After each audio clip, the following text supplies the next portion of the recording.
ॐ सहनाववतु सहनौ भुनक्तु सह वीर्यं करवावहै तेजस्विनावधीतमस्तु मा विद्विषावहै।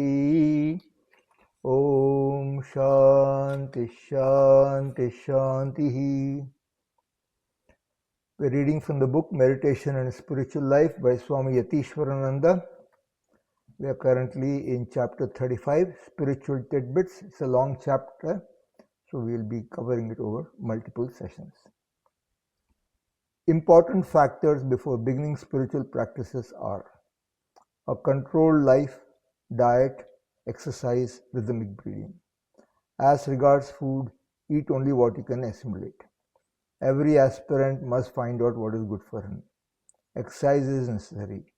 Take care of your stomach and brain. Mental and physical disciplines are important.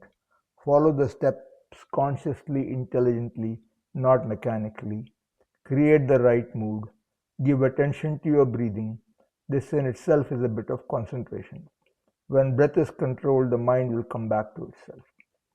We must find within us a fixed center of consciousness. This is an important point. The East has symbols which Westerners often do not understand. There are 7 centers of consciousness. You feel your stomach when you are hungry, your heart when you have emotions. Always try not to go below the heart, but to rise up to the forehead, the center of intellect.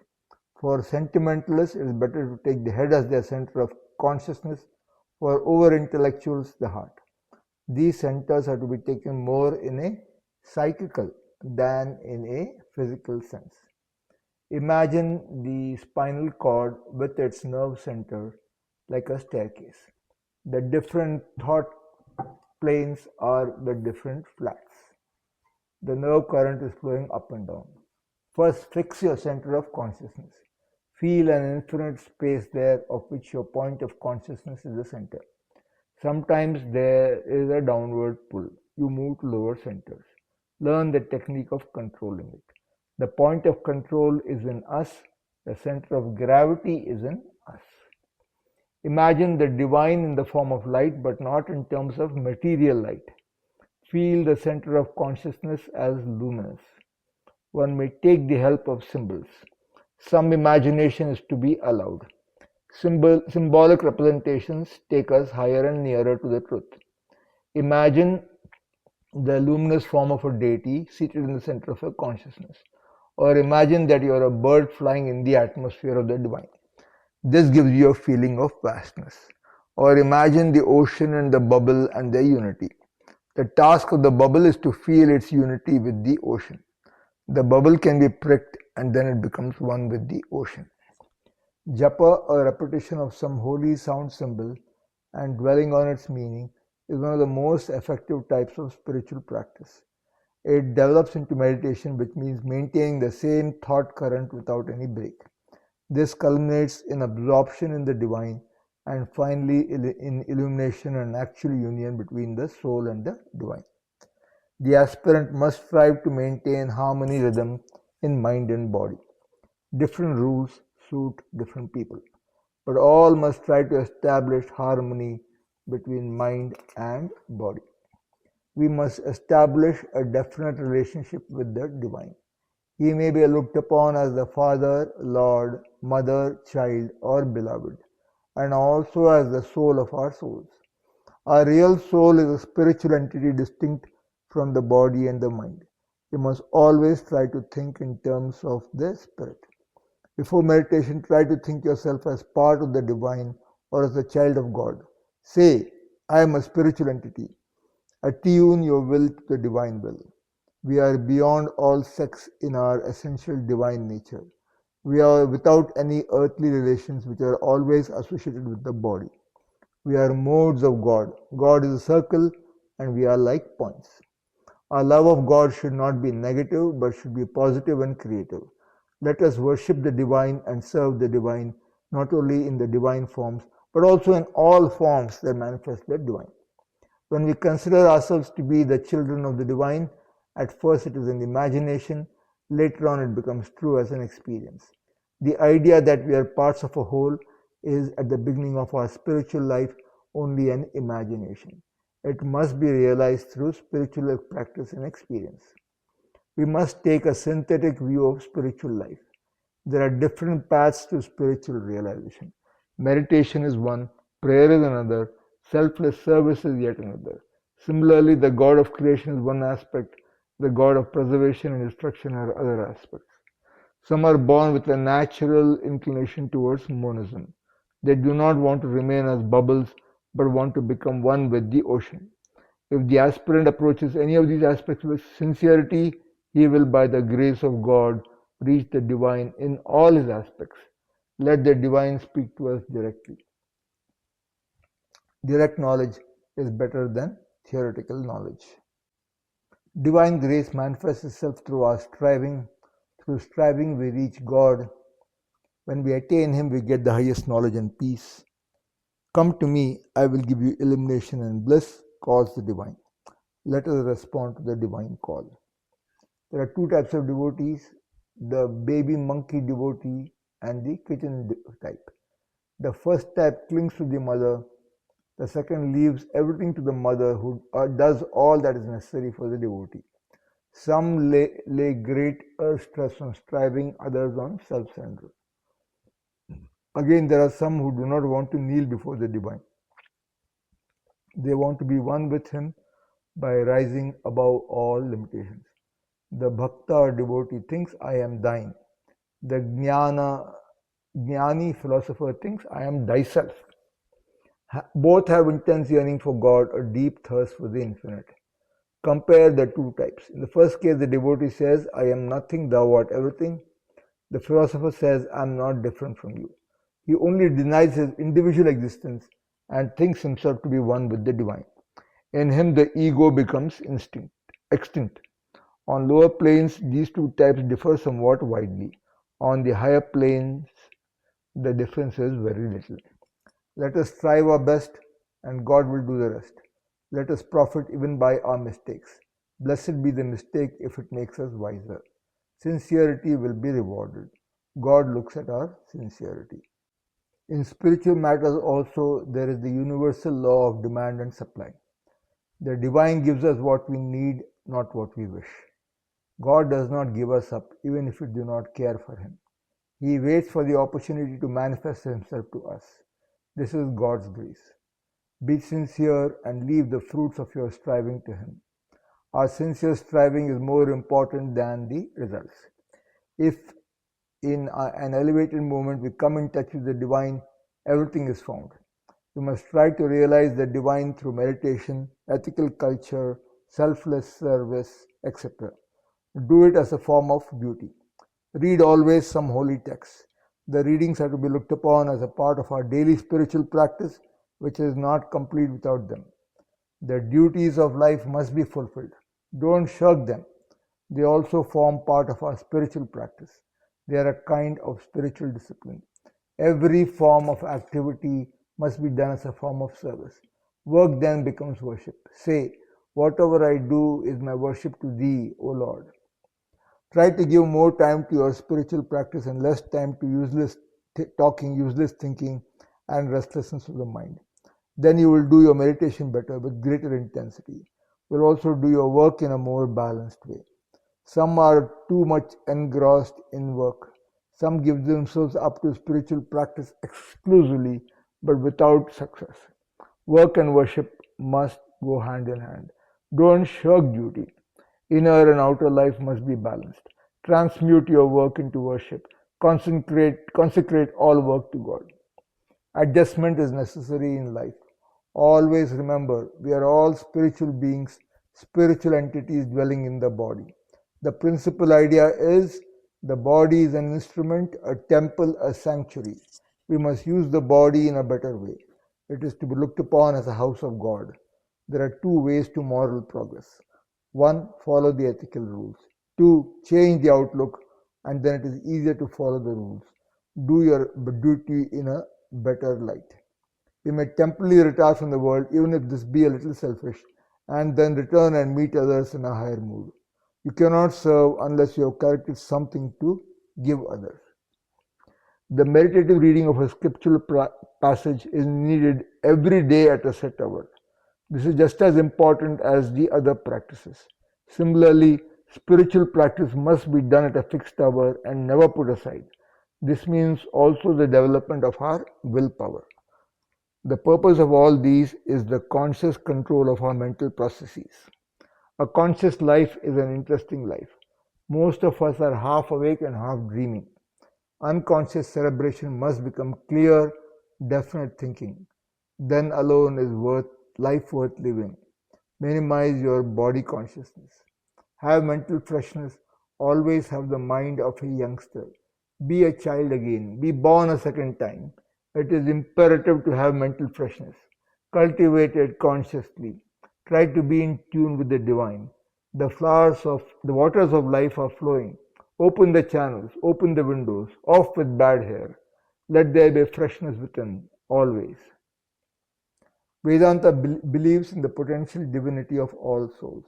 It does not believe in standardization of people. Every soul must be free to manifest its inherent divinity. Preserve your own ideas and try to assimilate the ideas of other religions. We Hindus believe in a change of the heart, purification of mind, but we are never satisfied until we are united with God. That is our creed, if you may call it so. A creed is the creed of God. True religion is a relation between the soul and God. Both religion and philosophy are necessary in spiritual life, the former spiritualizing speculation and the latter broadening religious outlook. Theory and practice must go hand in hand. In order to attain real peace, we must combine religion and philosophy, faith and reason, intensity and extensity of outlook and vision. We must be deep as the ocean and high as the sky. Strict ethical discipline, scrupulous performance of duties, and earnest spiritual culture are the means for the realization of God, the Supreme Spirit who dwells in us. Keep your dogmas to yourself. Don't ask others to accept it. Outgrow your dogma. God is neither Christian, nor Hindu, nor Buddhist. Sri Ramakrishna says, know yourself and you come to know God. Everybody is drawing the same water, the waters of life. God is everywhere. Seek God everywhere. God is seen as different forms. He is all this and more. In the end, He reveals Himself as He is. Take up any aspect of God. Follow any aspect. But remember that each divine form is an uncommon point. We have to outgrow the uncommon points and discover the circle, the all-pervading infinite spirit. There is a law of growth. Follow it. Diverse are the ways to reach God. Follow the path and then outgrow the creed and take up the creed of God. Our life should be expanded. Serve all, don't be self-centered. Expansion of heart, that is the test, the proof of the growth of the soul. Our attitude towards others must be not of help, not of mercy, but of worship. Your helping others must be looked upon as a service to the divine. Serve the God in man, serve the divine in everyone. Our motto must be, let us first ourselves be divine in order to serve the divine in others. We have to do this consciously and systematically. Work becomes a consecration if you know how to do it. Awake, arise, stop not till the goal is reached. The more we advance, the more joy, peace, and blessedness we find. In our search for our true self, we come to God. The ego is then connected with God. When the ego is spiritualized, we are free. Instead of the idea of possession, we have to take the view of trusteeship. Every connection through the divine gives us strength. When we want to establish direct contact with people and things, there comes the trouble. See everybody and everything in it through the divine, or try to think that we are all servants of God, children of God. It is difficult to find the necessary sense of proportion in dealing with others. Be strong so that others cannot take advantage of you. Don't be touchy, sensitive, nervous. The right perspective must be developed in every spiritual aspirant. Take things as calmly as possible. Try to see things as they are. Have adjustment for the sake of peace and think that we have to deal with human personalities. We often prick others. Some people emanate good, calm, peaceful vibrations, others bad vibrations and thoughts. Let Try to be true to yourself and true to God, then it becomes easier to be true to others. Look upon God as the only reality and learn to look upon all others as depending upon Him for their existence. You must do what you ought to do under these circumstances, but don't be like weathercocks. Don't go on shifting your moods and attitudes. Don't allow yourself to be upset. Your life should be regulated by your ideals. Sometimes we try to lean on others too much, we look up to them too much. But human beings are such frail supports.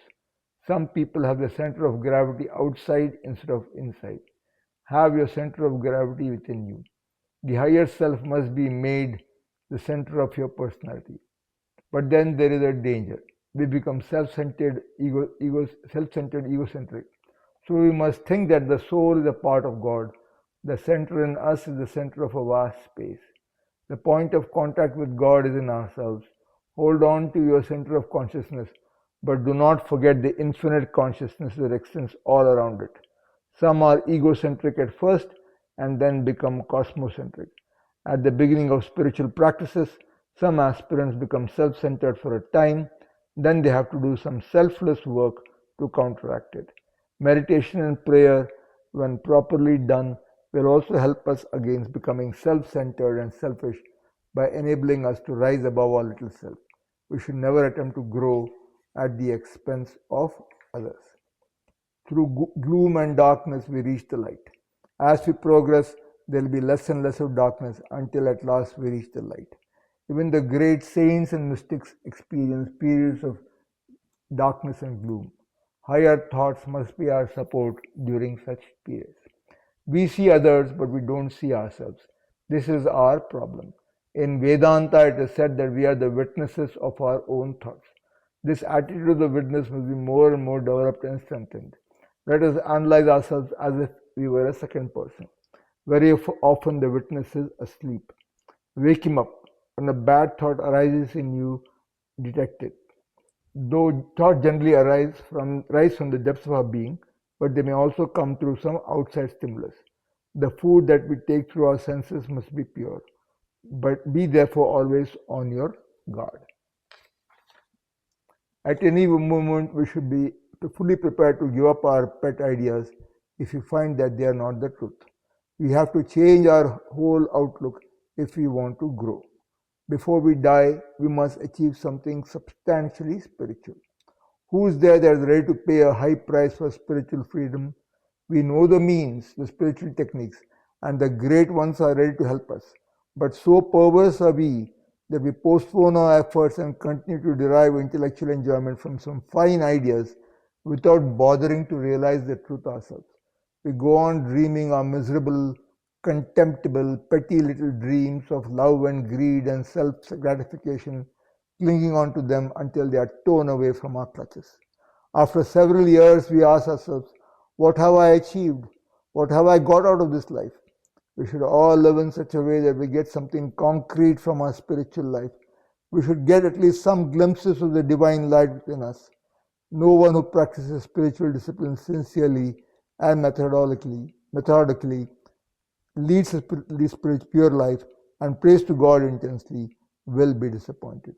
The world is a training ground and we should make the very best use of the short span of time given to us. The worldly minded and those who cling to their personal attachments alone are afraid of death. The spiritual minded do not lose anything. For them, death is like a passing from a gross plane of existence to a subtler plane. It is the body that dies. The self never dies. Even if we fall in this battle of life, through newer and newer lives, we shall work with renewed vigor. Step by step, stage by stage, we shall move forward until we attain life's final goal. On what does this whole life of body and mind depend? On consciousness, and not on any man form or woman form or child form. The moment the self leaves the body becomes lifeless. All its charm vanishes. Nobody feels attracted to a dead body, even if it had once been beautiful. What really attracts us in the man form or woman form is the consciousness which we mistakenly identify with that particular body. If you love life so greatly, why don't you look for that on which depends life? We should learn to love the self all the more, because only owing to its presence is there any life in the body and the mind. But it takes people many, many years or even lives to see their mistake and realize the truth. Om Purnamadav Purnamidam Purnat Purnamudachyate Purnasya Purnamadaya Purnamevavashishyate. Om Shanti Shanti Shanti. Harihi Om. Shri Gurubhyo Namaha. Harihi Om.